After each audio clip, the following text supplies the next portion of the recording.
नमस्कार प्यारे दोस्तों, आपका बहुत बहुत स्वागत है हमारे इस सेशन में। और आज हम स्लाइडिंग फिलामेंट थ्योरी के बारे में डिटेल से चर्चा करेंगे।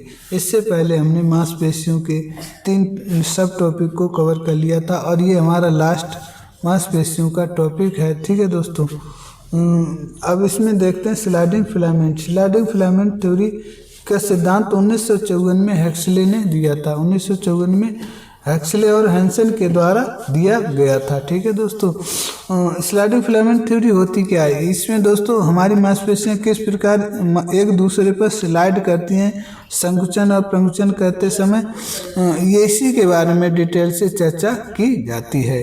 ठीक है दोस्तों, ये सिद्धांत 1954 में हेक्सले और हैंसन के द्वारा दिया गया था। मूल अवधारणा मांसपेशियों संकुचन के दौरान एक्टिन व मायोसिन का एक दूसरे पर फिसलते हैं। इसकी मूल अवधारणा यही है दोस्तों कि मांसपेशी संकुचन के दौरान एक्टिन व मायोसिन एक दूसरे पर फिसलते हैं। ठीक है, जिसके कारण संकुचन, एक्सटेंशन और कंसंट्रेशन होता है। फिलामेंट की लंबाई, इस प्रक्रिया में फिलामेंट खुद छोटे नहीं होते बल्कि उनके बीच ओवरलैप बढ़ जाता है, जिससे एच जोन गायब हो जाता है और सार्कोमेर छोटी हो जाती है। ठीक है दोस्तों, ये मूल अवधारणा है, यानी इनके ही बारे में, इनको समझने के लिए ही हमें क्या करना होता है, स्लाइडिंग फिलामेंट थ्योरी का अध्ययन करना होता है। ठीक है, तो हम सर्वप्रथम देखते हैं दोस्तों संकुचन की प्रक्रिया, यानी ये स्टेप बाय स्टेप। और ये दोस्तों संकुचन है, इसमें ऐसा थोड़ा मांसपेशी इकट्ठी हो जाती हो, नहीं, ये एक दूसरे पर ओवरलैप करती हैं। ठीक है, नंबर 1 रेस्ट के कंडीशन में क्या होता है, यानी जिस समय हम बिल्कुल हम शीतलन अवस्था में होते हैं। ठीक है, तो कोई तंत्र का आवेग नहीं होता, उस समय कोई तंत्र का आवेग नहीं होता है। मायोसिन, जो दोस्तों मायोसिन मोटा फिलामेंट होता है, वो एक्टिन की तरफ विस्तारित रहता है, यानी एक्टिन की तरफ कैसे रहता है, फैला हुआ रहता है। ठीक है, एक्टिन की तरफ फैला हुआ रहता है। ठीक है दोस्तों, ऐसे फैला हुआ रहता है। ठीक है, इसके बाद कोई बॉन्ड नहीं होता।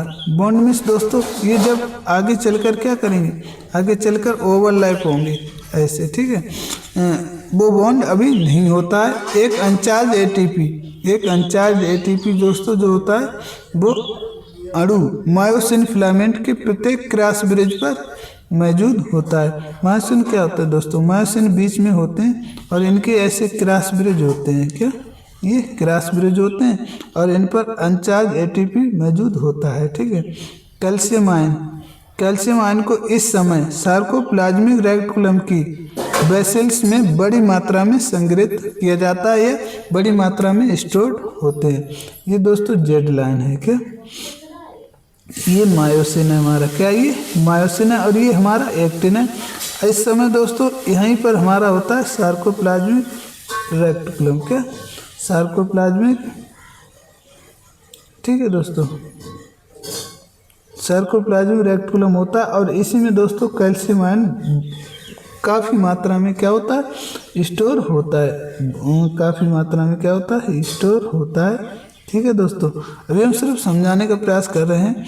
ठीक है, संग्रहित किया जाता है। अब दूसरी स्टेप शुरू होती है। अब मान लीजिए कुछ काम करना है, क्या कुछ काम करना है, तो कैसे उत्तेजना होगी और कैसे मसल जो हमारी कपलिंग करेगी। ठीक है, आइए समझते हैं एक्सटाइसेशन और कपलिंग। ठीक है, अब ब्रेन से एक तंत्र का आवेग उत्पन्न होता है। मान लीजिए ये हमारा ब्रेन है और ये हमारी मस्कुलर, ये हमारी क्या है, ये हमारी मसल है। क्या ये हमारी मसल है। ठीक है, ये हमारा ब्रेन है। यहाँ से एक तंत्र का आवेग उत्पन्न हुआ, नर्व इम्पल्स उत्पन्न हुआ, और जिससे एसिटाकोलाइन निकलता है, यहाँ से उत्पन्न हुआ और जिससे एसिटाकोलाइन नामक एक द्रव्य निकलता है। ठीक है, जो एक्टिन निकलता है। ठीक है, जो एक्टिन फिलामेंट के ट्रोपोनिन द्वारा सोख लिया जाता है। यहीं पर हमारा एक्टिन जो होता है जुड़ा होता है जेड लाइन से, उसके द्वारा सोख लिया जाता है। ये सोख लिया, ठीक है, सोख लिया, जिसके कारण एक्टिन फिलामेंट पर साइटें उजागर यानी दिखने लगती हैं। जिस पर एक्टिन फिलामेंट पर साइटें ऐसे दोस्तों क्या होती हैं, दिखने लगती हैं। कैल्शियम आयन भी एक चार्ज में अनचार्ज एटीपी में परिवर्तित हो जाता है।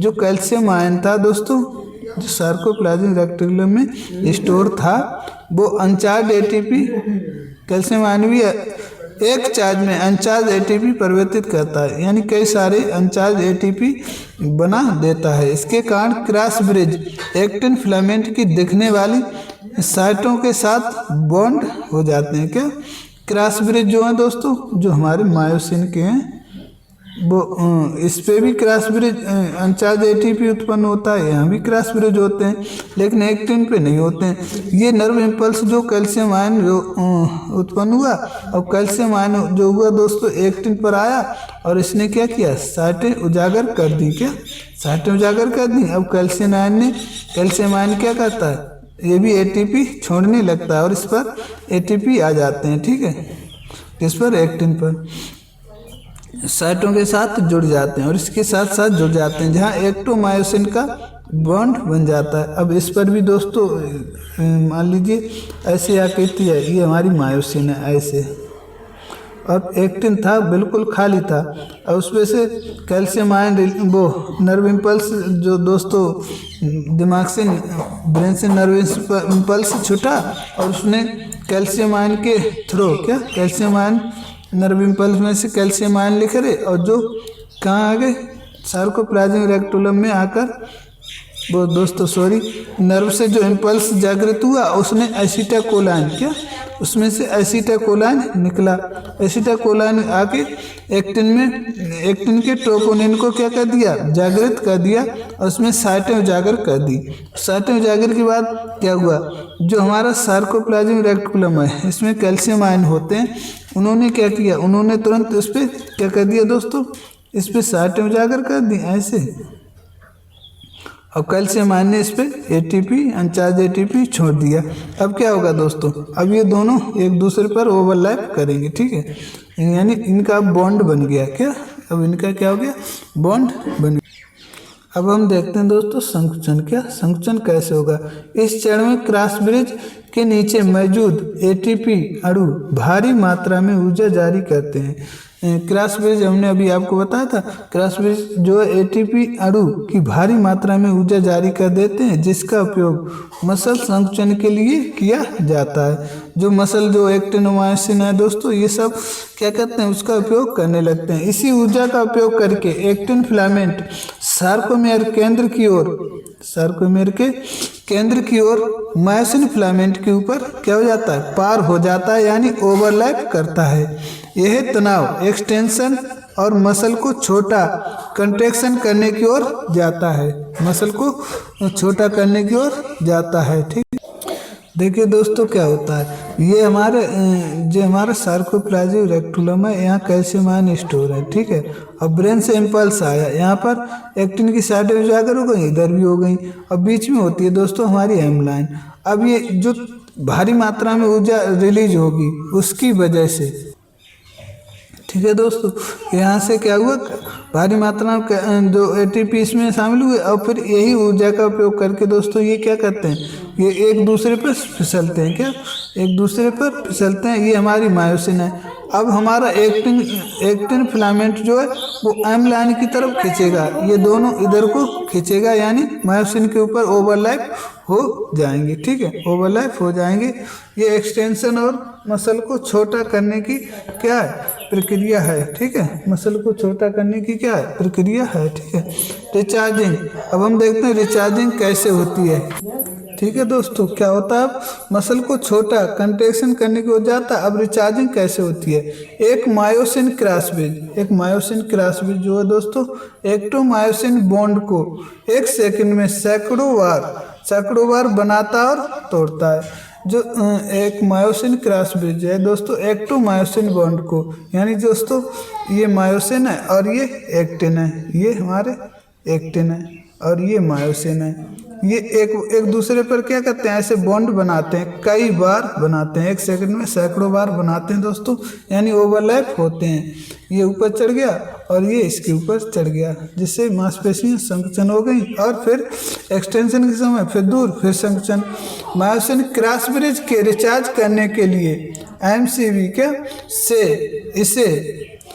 एमसीवी को पुनः एटीपी द्वारा लोड किया जाता है। ठीक है, क्या किया जाता है दोस्तों, पुनः लोड किया जाता है। ठीक है, इस प्रकार पुराना एक्टोमाइसिन क्या किया जाता है, टूट जाता है। अब देखिए दोस्तों, मायोसिन क्रॉसब्रिज को रिचार्ज करने के लिए यानी फिर से रिचार्ज करने के लिए एमसीबी, ठीक है, को पुनः एटीपी द्वारा लोड किया जाता है। क्या, पुनः लोड किया जाता है, किसको, एमसीबी को। ठीक है, इस प्रकार पुराना एक्टोमाइसिन बॉन्ड जो होता है टूट जाता है। जब लोड हो जाता है तब पुराना एक्टोमाइसिन बॉन्ड जो बन गया था वो टूटकर अलग अलग हो जाता है और मायोसिन क्रॉसब्रिज एक्टिन से मुक्त हो जाते हैं। मायोसिन क्रॉसब्रिज जो है दोस्तों वो एक्टिन से मुक्त हो जाते हैं, यानी जब यहाँ सार्कोप्लाज्मिक रेटिकुलम में दोबारा से क्या किया जाएगा, दोबारा से लोड किया जाएगा एटीपी को। ठीक है, यानी एमलाइन यानी क्रॉसब्रिज और एक्टिन फिलामेंट इस प्रकार पुनः भरण यानी पुनः रिचार्ज करने के लिए तैयार हो जाते हैं। ठीक है, पुनः रिचार्ज करने के लिए तैयार हो जाते हैं। ठीक है, अब हम देखते हैं रिलैक्सेशन यानी आराम की अवस्था में क्या होता है। इस समय इस चरण में तंत्र का आवेग नर्व इम्पल्स का प्रवाह बंद हो जाता है। नर्व इम्पल्स भी दोस्तों तभी तक निकलेंगे जब तक हमें संकुचन और प्रंकुचन की आवश्यकता है। ठीक है, ये भी ध्यान रखें, इनका कनेक्शन है। कैल्शियम आयन को सार्कोप्लाज्मिक रेटिकुलम के बेसेल्स पोटिका में वापस जाने के लिए मजबूर किया जाता है। जो कैल्शियम आयन दोस्तों जो सार्कोप्लाज्मिक रेटिकुलम की थैलियों से निकला था, वेसल्स से निकला था, उन्हें वापस उसमें भेज दिया जाता है। अब एक्टोमायोसिन बॉन्ड मौजूद नहीं होते हैं। एक्टिन भैया जेड लाइन से अपना अलग फिरता रहता है और मायोसिन अलग रहता है। तो ठीक है, अब बॉन्ड नहीं बनाएंगे।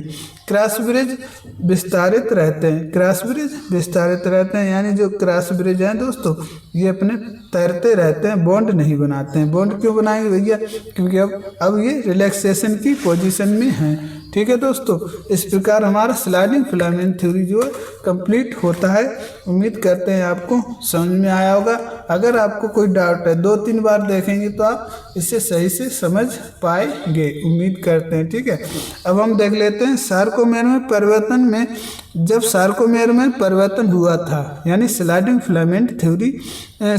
फिलामेंट हुआ था मसल में, तो उस समय दोस्तों उनके भाग व नाम, परिवर्तन में कौन कौन से भाग थे और क्या क्या काम किया था उन्होंने। ठीक है, देखते हैं। सर्वप्रथम देखते हैं ए बैंड। क्या, ए बैंड कैसा होता है दोस्तों, ये डार्क एवं गहरा बैंड होता है जिसमें मायोसिन मोटा फिलामेंट के तंतु। ठीक है दोस्तों, ए बैंड कैसा है, मायोसिन। क्या, मायोसिन। ठीक है, मोटा फिलामेंट के तंतु और एक्टिन यानी थिन फिलामेंट के कुछ हिस्से शामिल हैं। ए बैंड जो है दोस्तों, ए बैंड, ठीक है, ए बैंड ये होता है दोस्तों, ये हमारी मायोसिन है और ये हमारे एक्टिन है। क्या, ये एक्टिन है और ये फिर हमारी मायोसिन है। तो दोस्तों ये ए बैंड हमारा जो दोस्तों होता है ये पूरा तो भैया मायोसिन कवर करता है, साथ साथ थोड़ा सा भाग एक्टिन का भी कवर करता है। ठीक है, जिसकी लंबाई समान रहती है, ए बैंड की लंबाई जो दोस्तों समान रहती है। ठीक है, समान इसलिए रहती है क्योंकि इस पे एक्टोमायोसिन ओवरलैप करते हैं और ये इसको कम होने की आवश्यकता कोई है ही नहीं। आई बैंड ये पूर्ण एक्टिन फिलामेंट है, ये दोस्तों पूर्ण एक्टिन फिलामेंट है। अगर हम बनाएं, ये हमारा मायोसिन है और ये हमारी जेड लाइन है, तो ये एक्टिन हो गया। क्या, ये एक्टिन हो गया। ये दोस्तों फिर हमारा ये मायोसिन है। क्या, ये मायोसिन है और ये एक्टिन है। क्या, ये हमारी जेड लाइन और ये एक्टिन है। तो ये जो हमारा इतना ही हिस्सा है यानी शुद्ध एक्टिन क्या है, आई बैंड है। क्या, शुद्ध एक्टिन क्या है, आई बैंड है। ठीक है, ठीक है, रूप से जो समांतर रूप से व्यवस्थित रहते हैं, ये छोटा हो जाता है ओवरलैप के समय। ये क्या हो जाएगा, ये ओवरलैप करेगा दोस्तों तो छोटा हो जाएगा। एच जोन केवल मायोसिन फिलामेंट, केवल मायोसिन फिलामेंट। अभी हमने आपको बताया था जब ए बैंड जो थोड़ा सा एक्टिन को भी कवर करे, मायोसिन जब केवल मायोसिन केवल जब दोस्तों केवल मायोसिन की बात करें, ठीक है, केवल मायोसिन फिलामेंट की बात हो जाए तो वहाँ बनता है हमारा एच जोन। क्या, एच जोन ए बैंड का वह भाग जहाँ केवल मायोसिन फिलामेंट होते हैं और ये संकुचन के समय गायब हो जाता है। ये दोस्तों हमारा केवल मायोसिन है और इस पे दोस्तों ये हमारा एच जोन, क्या ये एच जोन है और ये दोस्तों एमलाइन होती है और ये हमारा एच जोन होता है। ठीक है, ये हो जाता है गायब, ये दोनों साइडें गायब हो जाती हैं। ठीक है, जेड लाइन, ये रेखा जेड लाइन जो होती है दो सार्कोमेर को विभाजित करती है। ये दोस्तों सार्कोमेर है, ये जेड लाइन है और ये हमारी हो गई सार्कोमेर, क्या, और ये दूसरी जेड लाइन है और ये दूसरी सार्कोमेर हो गई। ठीक है, तो ये दो जेड लाइनों को ये जेड लाइन जो है दोस्तों ये दोनों सार्कोमेर को क्या कर रही है, आपस में अलग अलग विभाजित कर रही है। ठीक है दोस्तों, आपस में एक दूसरे को विभाजित कर रही है। ठीक है दोस्तों, ठीक है, ये जेड लाइन है और ये जेड लाइन है और ये हमारी एक जेड लाइन ये है। ठीक है दोस्तों, तो ये सार्कोमेर है, ये दोनों क्या कर रही हैं, दो सार्कोमेर को बीच में से कौन काट रही है, जेड लाइन काट रही है। ठीक है, और एक्टिन तंतुओं को जोड़े रहती है।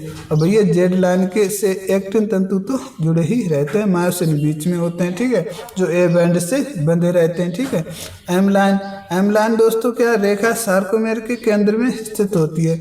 अगर हम बनाएं क्या, ये हमारी मायोसिन है, ये मायोसिन है और ये हमारा ए बैंड है, क्या ए बैंड है जिससे मायोसिन बंधा रहता है। ये एक्टिन है, क्या ये एक्टिन है। अब इसके बीच में दोस्तों दूसरी मायोसिन बना लेते हैं। इसके बीच में दोस्तों क्या होती है, ऐसे लाइन होती है और ये एच जोन होता है। ठीक है, दोनों ओर। ठीक है, अब मायोसिन पे ही होता है। ठीक है, अब बीच वाली लाइन जो होती है ये एम लाइन होती है। ठीक है दोस्तों, तो दो भागों में विभाजित कर देती है किसको, सार्कोमेर को। और ये जेड लाइन है, क्या ये जेड लाइन है। अब जेड लाइन ये एक ही तो हमारी सार्कोमेर है दोस्तों, यहाँ से यहाँ तक, यहाँ से यहाँ तक क्या है, एक ही सार्कोमेर है हमारी, यहाँ से यहाँ तक।